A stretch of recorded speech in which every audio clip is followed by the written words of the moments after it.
Hello students, welcome to Modern Institute of Education. आज हम लोग ज्योग्राफी का पहला चैप्टर को पढ़ने वाले हैं, जिसका नाम है मानव भूगोल, प्रकृति एवं विषय क्षेत्र। इसके बारे में हम लोग पूरा डिटेल से A to Z टॉपिक को जान लेंगे। इस चैप्टर में जितना भी मेन वीवीआई पॉइंट है उसको भी जान लेंगे, है ना। सबसे पहला हम लोग काम क्या करेंगे, जो मानव भूगोल प्रकृति एवं विषय क्षेत्र जो चैप्टर है हम लोग का, उसके जितना भी मेन वीवीआई पॉइंट सब है, सबसे पहले उसको कवर करेंगे। उसके बाद हम लोग क्या करेंगे, ऑब्जेक्टिव जो होता है इस चैप्टर का, जितना वीवीआई ऑब्जेक्टिव है सबको कवर कर लेंगे, ठीक है। उसके बाद 2 नंबर वाला जो हम लोग को 2026 के एग्जाम में पूछने वाला है उसको भी कवर करेंगे, और दीर्घ उत्तरी जो 5 नंबर का आता है हम लोग का, उसको भी कवर कर लेंगे। इस चैप्टर से मतलब ये वाला वीडियो से आपको पूरा A to Z चीज़ आपको मिल जाएगा। ये वीडियो देख लीजिएगा, 2026 के एग्जाम के लिए बहुत ही इंपॉर्टेंट वीडियो है। तो चलिए शुरुआत करते हैं। तो एक बार हम लोग देख लेते हैं क्या क्या सीखेंगे आज हम लोग इस चैप्टर में। तो सबसे पहला हम लोग क्या करेंगे, मानव भूगोल एवं प्रकृति क्षेत्र जो हम लोग का चैप्टर 1 है ना। क्या है सर जी, चैप्टर 1 जो है हम लोग का मानव भूगोल एवं प्रकृति एवं उसको हम लोग पूरा बेहतरीन से पहले जानेंगे। चैप्टर में क्या क्या कहना चाहता है उसको जान लेंगे। जब उसको पूरा बेहतरीन से जान लेंगे तो हम लोग वीवीआई जो महत्वपूर्ण ऑब्जेक्टिव्स है 1 नंबर का उसको जान लेंगे, महत्वपूर्ण लघु उत्तरी प्रश्न 2 नंबर का उसको भी जान लेंगे, और महत्वपूर्ण दीर्घ उत्तरी उसको भी जान लेंगे जो 5 नंबर का आता है। तो मोटा मोटी बात आप लोग को हम पहले भी बता दिए थे, और ये आज हम लोग का क्लास का टॉपिक है। तो चलिए शुरुआत करते हैं। सबसे पहला टॉपिक होता है हम लोग का यहाँ पे मानव भूगोल की परिभाषा। जब हम लोग भूगोल जान ही रहे हैं, सबसे पहले हम लोग जानेंगे जो मानव भूगोल क्या है ना। मानव भूगोल और प्रकृति भूगोल 2 तरह का होता है भूगोल, है ना। एक होता है मानव भूगोल जो आदमी के बारे में जाना जाता है, और एक होता है प्रकृति भूगोल, है ना। सबसे पहले जान रहे हैं हम लोग मानव भूगोल की परिभाषा क्या है, ठीक है, इसको जान रहे हैं। तो हो जाएगा मानव भूगोल, भूगोल की वह शाखा है जिसमें मनुष्य और उसके परिवेश के बीच संबंधों का अध्ययन किया जाता है। मतलब मानव भूगोल वह है जिसमें हम लोग इंसान के बारे में जानते हैं। मोटा मोटी बात ये है, ठीक है। सरल शब्दों में मनुष्य और प्रकृति के बीच परस्पर क्रिया का अध्ययन ही मानव भूगोल है ना। मतलब हम लोग को बोल रहा है क्या, जो इसको आसान भाषा में हम लोग समझते हैं, जो मनुष्य और प्रकृति, प्रकृति मतलब नेचर, जैसे पेड़ पौधा पहाड़ जमीन, ये क्या हो गया, प्रकृति हो गया। प्रकृति के बीच परस्पर क्रिया का अध्ययन ही मानव भूगोल है। मतलब आदमी और जितना भी पेड़ पहाड़ इस सबका अध्ययन करना ही क्या कहलाता है, मानव भूगोल कहलाता है, ठीक है। और ये अध्ययन कौन करता है, इंसान करता है। देखिए जैसे ये अध्ययन कर रही है ना, आप ही लोग को देख रही है ये। अगला देख लेते हैं हम लोग मानव भूगोल की प्रकृति, है ना। मानव भूगोल की प्रकृति क्या सर जी, मानव भूगोल की प्रकृति, नेचर ऑफ ह्यूमन ज्योग्राफी, ठीक है। तो पहला टॉपिक है हम लोग का मनुष्य और पर्यावरण के बीच संबंध का अध्ययन, है ना। पहला में हम लोग मानव भूगोल की प्रकृति हम लोग क्या क्या जानते हैं। सबसे पहले हम लोग जानते हैं मनुष्य और पर्यावरण। पर्यावरण मतलब पेड़ पौधा गाछ जितना भी है उसको पर्यावरण बोलते हैं, जिससे हम लोग को स्वच्छ हवा मिलता है, माहौल, है ना।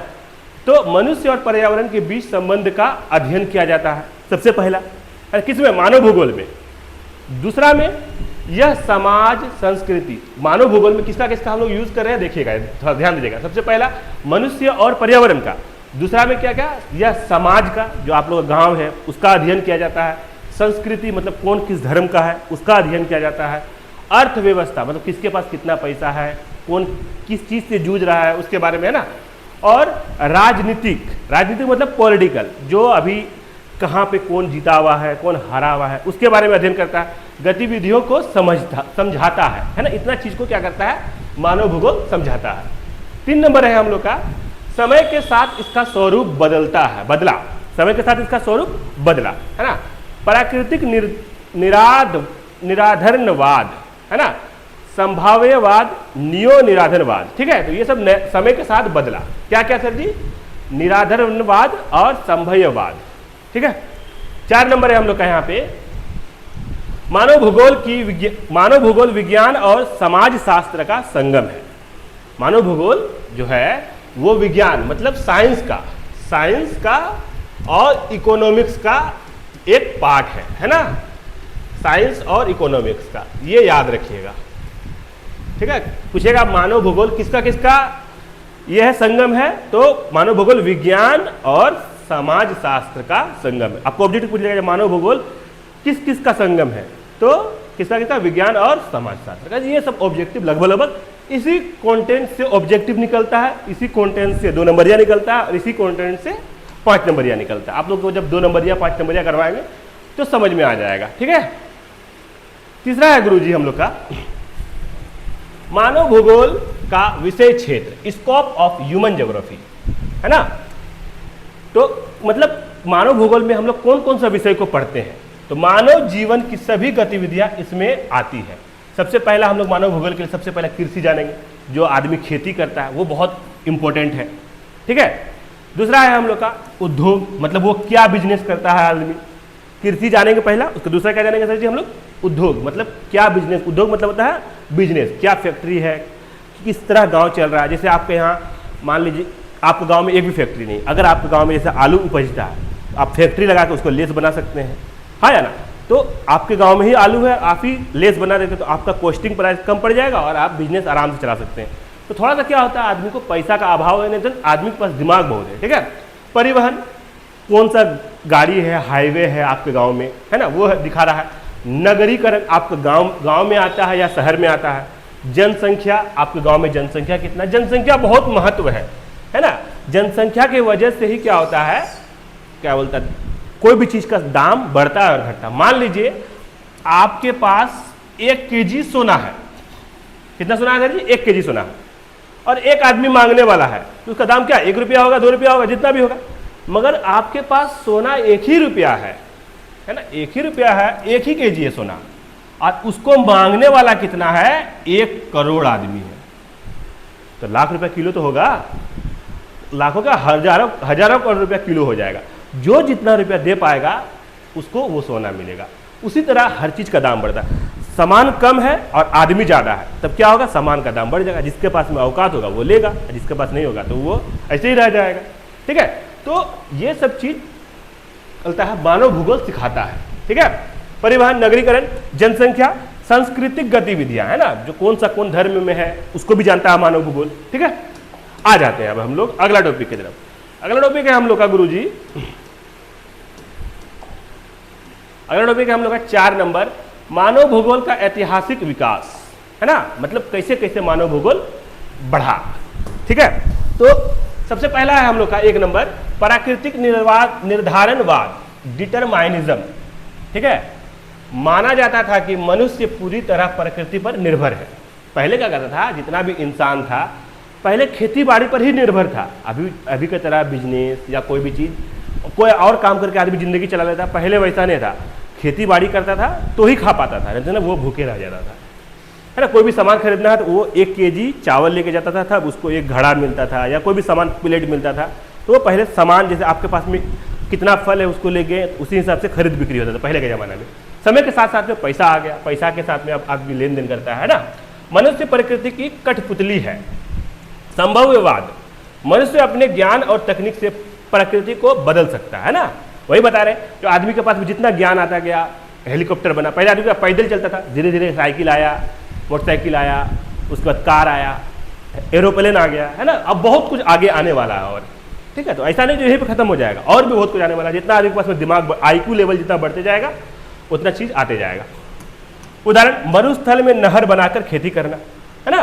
बालुई जगह है, रेगिस्तान है, उसमें क्या करने का, नहर बना देके खेती करने लगा आदमी दिमाग लगा के, है ना। नियो निर्वाधनवाद, नियो डिटरमाइनिज्म, मनुष्य और प्रकृति के बीच संतुलित दृष्टिकोण। मनुष्य स्वतंत्र लेकिन प्रकृति की सीमाएं होती है ना। आदमी तो कुछ भी कर सकता है, मगर क्या होगा, अगर आप ज्यादा प्रकृति के साथ में छेड़छाड़ कीजिएगा तो प्रकृति क्या है, सीमित है ना। प्रकृति जैसे आपके पास में पेट्रोल जितना है उतना ही है, उसको बनने में पेट्रोल कैसे बनता है, आपके जैसे समुद्र में मछली है, वो मर गई तो वो क्या हुआ, जमीन के नीचे जाते गई। अब हजारों करोड़ों मछली है, उसमें से मान लीजिए 200 करोड़ 300 करोड़ 500 करोड़ मछली है, उसमें से 1 करोड़ मर गई, मछली दब गई, नीचे चले गई। वो क्या हुआ, उसके ऊपर बालू जमने लगा, जमते वो नीचे परत चले गई, तब क्या हो गया, वो पेट्रोल बन गया। उससे मछली का ही जो मर गया उसी शरीर से क्या बना, पेट्रोल बना, और मोम बनता है, बहुत कुछ बनता है, उसी से बनता है। तो उसको बनने में हजारों करोड़ साल का टाइम लगता है। आदमी तो यूज करा एकदम दनादन यूज कर खत्म कर देगा। अब पेट्रोल खत्म हो रहा है ना, अब धीरे धीरे पेट्रोल खत्म हो रहा था, अब क्या करा, सीएनजी गाड़ी आने लगा, है ना, इस तरह चलते रहा, क्योंकि आदमी गलत भी यूज करने लगा बहुत सारा चीज़ का। तो आदमी को सीमित में ही यूज करना चाहिए। पानी भी धीरे धीरे आदमी को देखिएगा खत्म हो जाएगा। अभी आदमी को 20 टका बोतल पानी मिल रहा है, एक समय आएगा जो 1000 रुपया बोतल पानी मिलेगा। पानी के लिए आदमी, पानी के लिए अभी हवा नहीं बिक रहा ना, याद रखिएगा आज से 10 साल 5 साल 1000 साल बाद क्या होगा, हवा बिकने लगेगा। पीछे बैग टांग के आदमी हवा में हवा लेगा। अभी भी बिकता है, सिलेंडर में मिलता है हवा, मतलब शुद्ध हवा। एक समय आएगा जब हवा क्या होगा, बिकने लगेगा दुकान में भी। जैसे पानी बिकता है ना, कौन पानी, पहले का आदमी सोचता था पानी बेचने का चीज़ थोड़ा ना, वो तो हर जगह मिलता है, मगर अभी पानी खरीदता है आदमी। ठीक है, अब आ जाते हैं मानव भूगोल की शाखाएं। तो मानव भूगोल की कितनी शाखाएं याद रखिएगा हमें ना। पहला शाखा है सामाजिक भूगोल, दूसरा शाखा है आर्थिक भूगोल, तीसरा शाखा है राजनीतिक भूगोल, और चौथा शाखा है नगरीय भूगोल, और पांचवा शाखा है जनसंख्या भूगोल। तो अगर पूछता है ऑब्जेक्टिव में जो मानव भूगोल की कितनी शाखाएं, तो आप क्या बोलिएगा सर जी, 5 को शाखा है ना। ये ऑब्जेक्टिव पूछेगा। 2 नंबर या क्या पूछेगा, मानव भूगोल के 5 शाखाएं, मानव भूगोल की शाखाएं लिखिए। तो आप खाली 5 को शाखा लिखिएगा, 2 नंबरिया हो गया। अगर 5 नंबरिया पूछेगा जो मानव भूगोल की शाखाएं लिखिए और उसके विस्तार से बताइए, तो आप पूरा बताना होगा आपको। तो इसी से आपका ऑब्जेक्टिव बन गया, इसी से आपका 2 नंबरिया बन गया, इसी से आपका 5 नंबरिया बन गया। इस तरह ही पढ़ाई होता है, एकदम ध्यान से समझना, ठीक है। सामाजिक भूगोल को इंग्लिश में बोलते हैं सोशल जियोग्राफी। तो सामाजिक भूगोल में क्या क्या चीज़ के बारे में जानते हैं हम लोग सर जी, संस्कृति के बारे में जानते हैं, भाषा के बारे में जानते हैं, और धर्म के बारे में जानते हैं। सामाजिक भूगोल में क्या क्या चीज़ के बारे में जानते हैं, संस्कृति के बारे में, भाषा के बारे में, और धर्म के बारे में। किसमें, सामाजिक भूगोल में।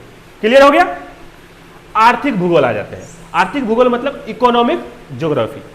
आर्थिक भूगोल मतलब कृषि के बारे में जानते हैं, उद्योग के बारे में जानते हैं, और व्यापार के बारे में जानते हैं। ठीक है, किसमें, आर्थिक भूगोल में। आपको ऐसा भी पूछ लेगा जो कृषि किस भूगोल का पार्ट है, तो आप कुछ बोल दीजिएगा आर्थिक भूगोल। संस्कृति किस भूगोल का पार्ट है, सामाजिक भूगोल।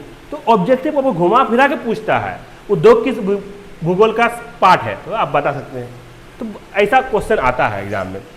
राजनीतिक भूगोल में राष्ट्र के बारे में जानते हैं, देश के बारे में, देश कैसे चलाना है, संविधान क्या है ना, सीमाएं, हम लोग का देश का सीमा कहाँ तक है, कहाँ तक इंडिया पड़ता है, कहाँ तक हम लोग का वो सीमा है। युद्ध के बारे में जानते हैं, अगर कहीं से देश में युद्ध हो गया तो आप क्या पढ़ना पड़ेगा, उसके लिए राजनीतिक भूगोल पढ़ना पड़ेगा, है ना। नगरीय भूगोल, चौथा क्या रहता है सर जी, नगरीय भूगोल, अर्बन ज्योग्राफी।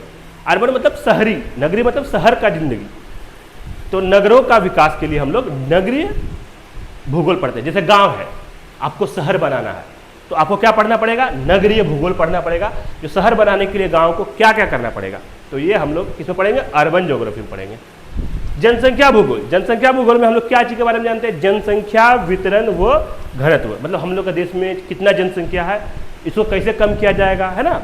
बहुत सारा देश में जनसंख्या, जगह बहुत है मगर वहाँ पे जनसंख्या ही नहीं है, तो ऐसा भी होता है। तो वहाँ का सरकार, वहाँ अलग परेशानी है। यहाँ हम लोग का इंडिया में तो अभी दुनिया का सबसे ज़्यादा जनसंख्या वाला देश बन गया अब इंडिया, तो ये याद रखिएगा, ठीक है। तो ये आपको पूरा क्या क्या है समझ में आ गया होगा, उम्मीद है। चलिए आ जाते हैं अब हम लोग अगला टॉपिक में, 6 नंबर, है ना। थोड़ा टाइम लगेगा क्योंकि हम लोग क्या कर रहे हैं, पूरा चैप्टर को क्लियर कर रहे हैं एक ही वीडियो में, है ना। वीवीआई पॉइंट को, मानव भूगोल का महत्व, है ना, इंसानी जो भूगोल है उसका क्या महत्व है। तो मनुष्य और पर्यावरण संबंधों को समझना, मनुष्य और पर्यावरण संबंधों को समझना, है ना। मानव भूगोल से हम लोग क्या क्या समझते हैं सर जी, मनुष्य और पर्यावरण संबंधों को समझते हैं। पर्यावरण मतलब हम लोग का देश में क्या क्लाइमेट है उसके बारे में, है ना। संसाधनों का उचित उपयोग, क्षेत्रीय असमानता को कम करना, विकास योजना बनाने में सहायक, वैश्विक समस्याओं का, जलवायु परिवर्तन प्रदूषण का समाधान, है ना। अगर प्रदूषण हो जाता है किसमें किसमें, जलवायु में, जलवायु मतलब पानी उनी में, जलवायु परिवर्तन क्लाइमेट चेंज, अगर पानी आपके गांव में नहीं गिर रहा है, सूखा आ गया, तो उसके लिए क्या करना होगा, है ना। जितना ज़्यादा से ज़्यादा गाछ लगाइए आपके गांव में या शहर में, क्या होगा, क्लाइमेट सही रहेगा। गाछ ही सब कुछ है, गाछ से ही आपको हवा मिल रहा है, गाछ से ही आपके गांव में पानी गिर रहा है। अगर गाछ नहीं रहेगा तो इतना गर्मी हो जाएगा जो आदमी खड़ा नहीं हो पाएगा, ठीक है। आ जाते हैं अब हम लोग 7वां नंबर, इस चैप्टर का निष्कर्ष क्या निकलता है, उसके बाद भी है क्या, नहीं है। हम लोग जो यहाँ पे क्या क्या सीखे हैं इससे, किससे, पहला चैप्टर से, इसका पूरा निचोड़ है ये, ठीक है। तो सबसे पहला हम लोग सीखे मानव भूगोल हमें यह सिखाता है कि प्रकृति और मनुष्य दोनों एक दूसरे पर निर्भर है। इंसान जो है वो प्रकृति पर निर्भर है ना, ये सिखाता। कैसे, इंसान है उसको हवा चाहिए, पानी चाहिए, किसी का बाप का औकात नहीं जो वो हवा गाछ के अलावा कहीं से बना सकता है ना, वो गाछ या पेड़ जो है वो प्रकृति से दिया हुआ है ना, ये प्रकृति है, तो उसका जरूरत बहुत है, यही बताना चाह रहा है। दूसरा है संतुलित विकास ही मानव जीवन के लिए सबसे जरूरी है, मतलब विकास भी कीजिए मगर प्रकृति का भी ध्यान रखिए, इससे प्रकृति को नुकसान नहीं पहुंच रहा। ईंटा बना रहा है, मान लीजिए ईंटा बनाता है, कितना धुआं निकलता है, उससे क्या होगा, जल जो हवा है वो प्रदूषण हो जाएगा, आदमी सांस लेगा उसको फेफड़ा का दिक्कत हो जाएगा, मर जाएगा।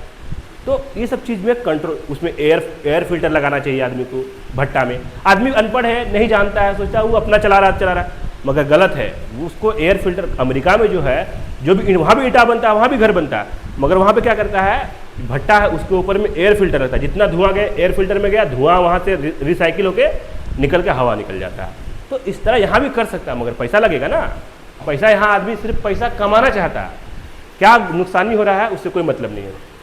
चलिए अब हम लोग क्या करेंगे सर जी, गुरुजी सब, इसके बाद हम लोग करेंगे जो जितना भी हम लोग का इस चैप्टर में ऑब्जेक्टिव, मेन ऑब्जेक्टिव है उसको हम लोग पढ़ेंगे, ठीक है।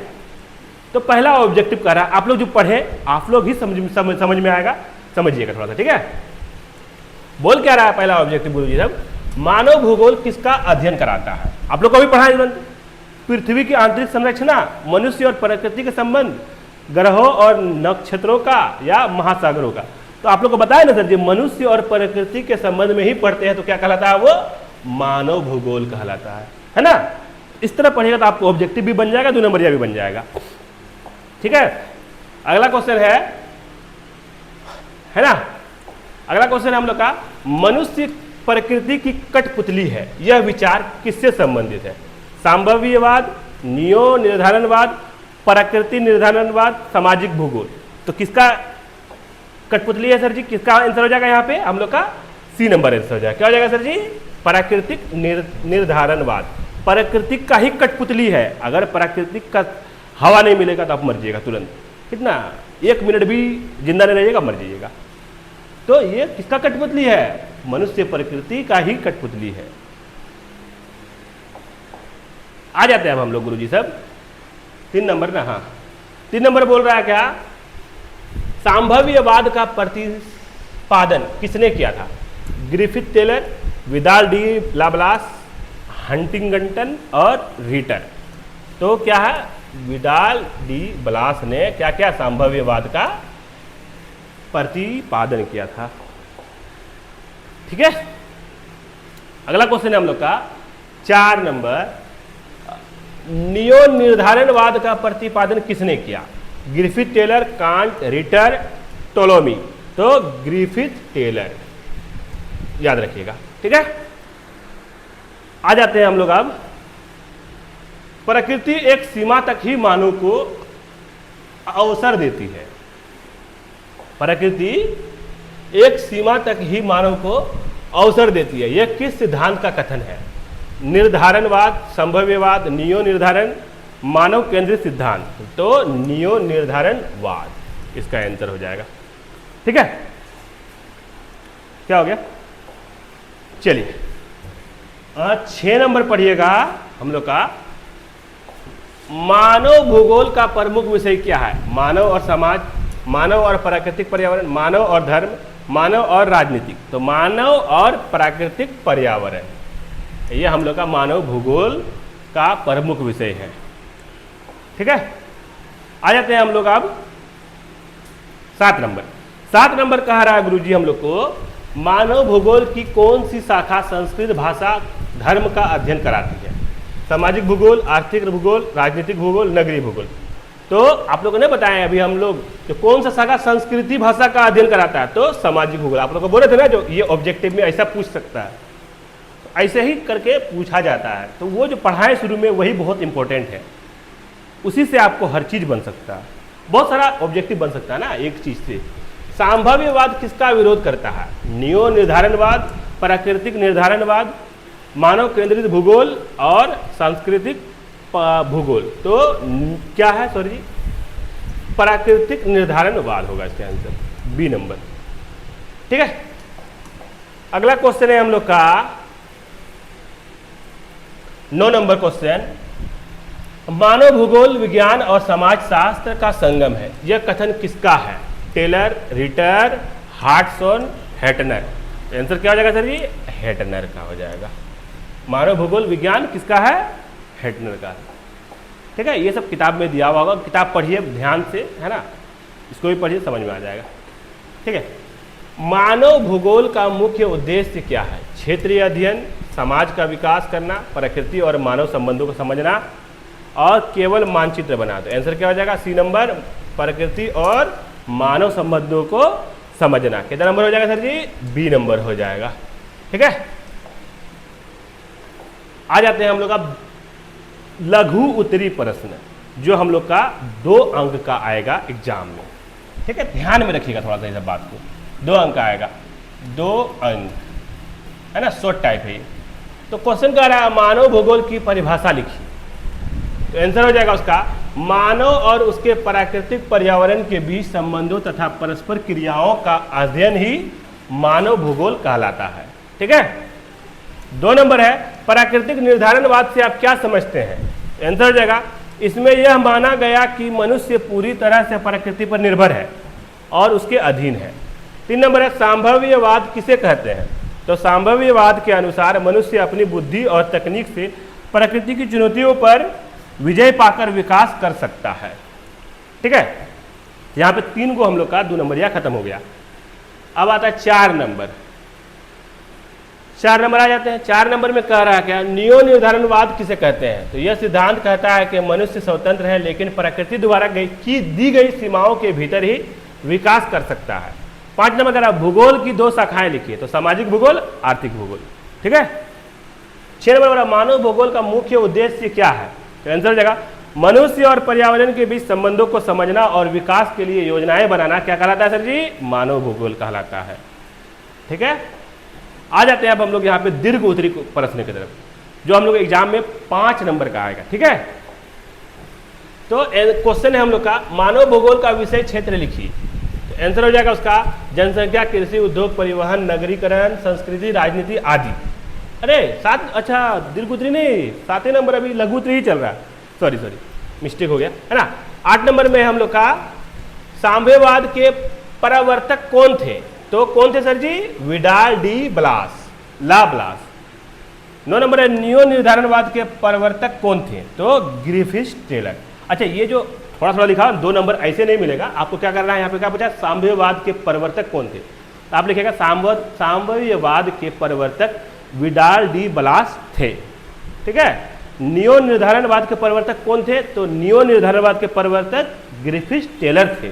है, थोड़ा सा इसको लिख दीजिएगा, हम यहाँ पे शॉर्टकट में लिखे चले हैं थोड़ा सा, है ना।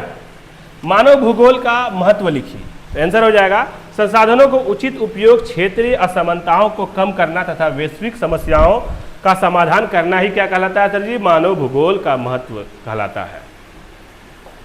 ठीक है, आ जाते हैं अब हम लोग यहाँ पे 5 नंबरिया क्वेश्चन की तरफ। कितना की तरफ सर जी? 5 नंबरिया, जो हम लोग एग्जाम में 5 नंबर के लिए आएगा दीर्घ उत्तरी। ठीक है, मानव भूगोल की प्रकृति स्पष्ट कीजिए। आंसर हो जाएगा यहाँ तक कि मानव भूगोल की प्रकृति यह है कि यह मनुष्य और पर्यावरण के परस्पर संबंधों का अध्ययन करता है। यह ना तो पूरी तरह प्राकृतिक विज्ञान है और ना ही सामाजिक विज्ञान, बल्कि यह दोनों का संगम है। इसका स्वरूप समय समय पर बदलता रहता है। निर्धारणवाद, साम्यवाद और नियो निर्धारणवाद कहलाता है। ठीक है, अगला है हम लोग का यहाँ पे 2 नंबर क्वेश्चन। 2 नंबर क्वेश्चन कह रहा है हम लोग को,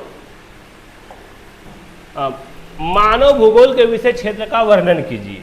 उसका आंसर हो जाएगा, इसमें जनसंख्या, बस्तियां, कृषि, उद्योग, परिवहन, व्यापार, संस्कृति, राजनीति और अर्थव्यवस्था का अध्ययन किया जाता है।